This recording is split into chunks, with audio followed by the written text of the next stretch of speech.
Capítulo 4. Ministrando a cura sem unção. As Escrituras não declaram: estes sinais hão de acompanhar aqueles que são batizados no Espírito Santo. Dizem: estes sinais hão de acompanhar aqueles que creem. Se impuserem as mãos sobre os enfermos, eles ficarão curados. Marcos 16, 17 e 18. Repeti esses versículos diante da minha congregação batista. Pregava-os do púlpito, mas não impunha as mãos publicamente sobre os membros.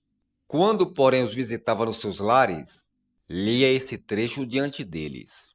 Vejam, está escrito bem aqui. Cremos, não é verdade? Você crê em Jesus? Sim, creio nele, sem dúvida, respondiam eles.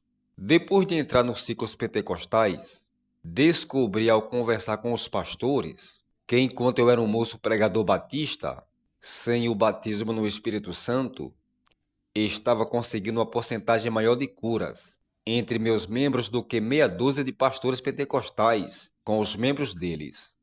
Alguns diziam que quase nunca conseguiam uma cura. Comigo, as curas eram corriqueiras. A diferença era que eu ensinava a fé e a oração.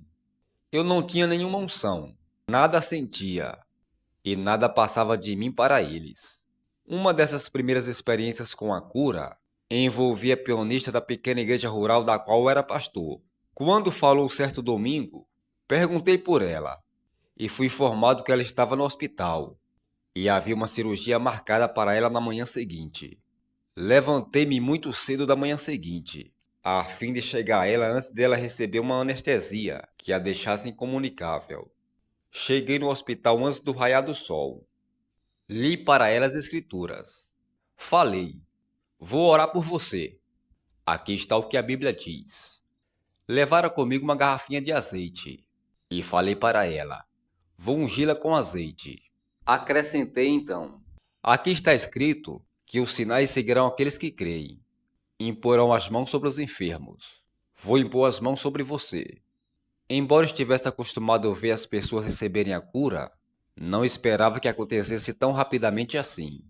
Quando comecei a orar por ela, ela exclamou: uau, recebi a cura! E pulou da cama imediatamente. Nunca chegou a ser operada. Ora, se assim funciona para os batistas, funcionará para qualquer pessoa. E eu ainda não tinha o batismo no Espírito Santo. Vi curas do tipo que ela recebeu quando eu era um pregador batista, sem nenhuma unção especial para orar pelos enfermos. E nunca tive nenhuma sensação.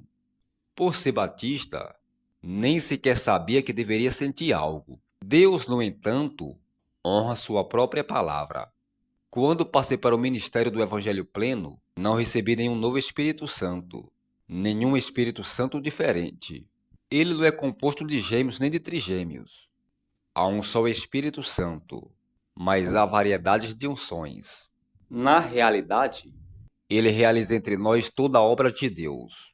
Meus colegas, pastores e professores bíblicos, entre os batistas sulinos, me tinham advertido contra a convivência com o povo do Evangelho pleno. Certo mestre bíblico de grande destaque, formado num seminário batista de fama, disse: Kenneth, tenha bastante juízo entre aquela gente do Evangelho pleno. Por quê? Perguntei.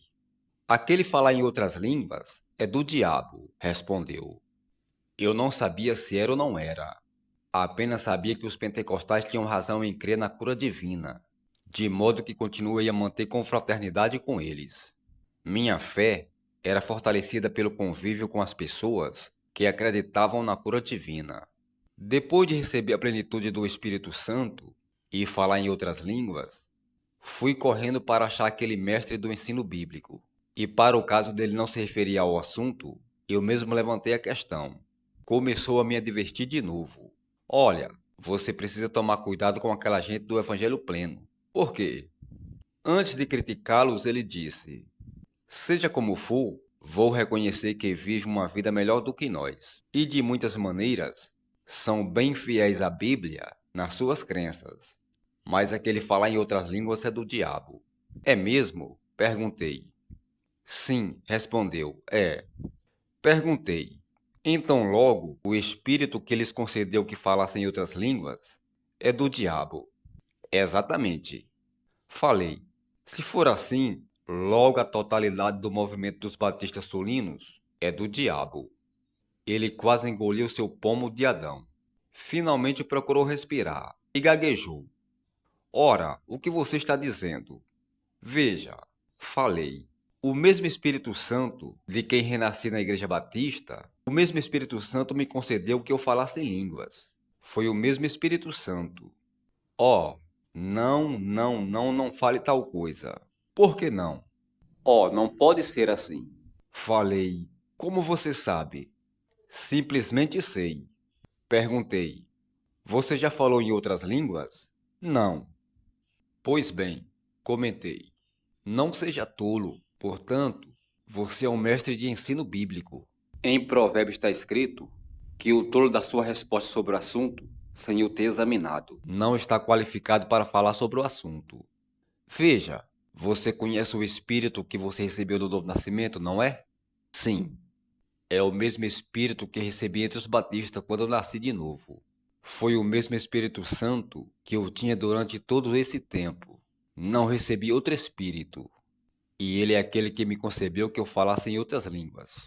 Oh, não pode ser assim. Vou estudar o caso um pouco melhor. E então entrarei em contato com você.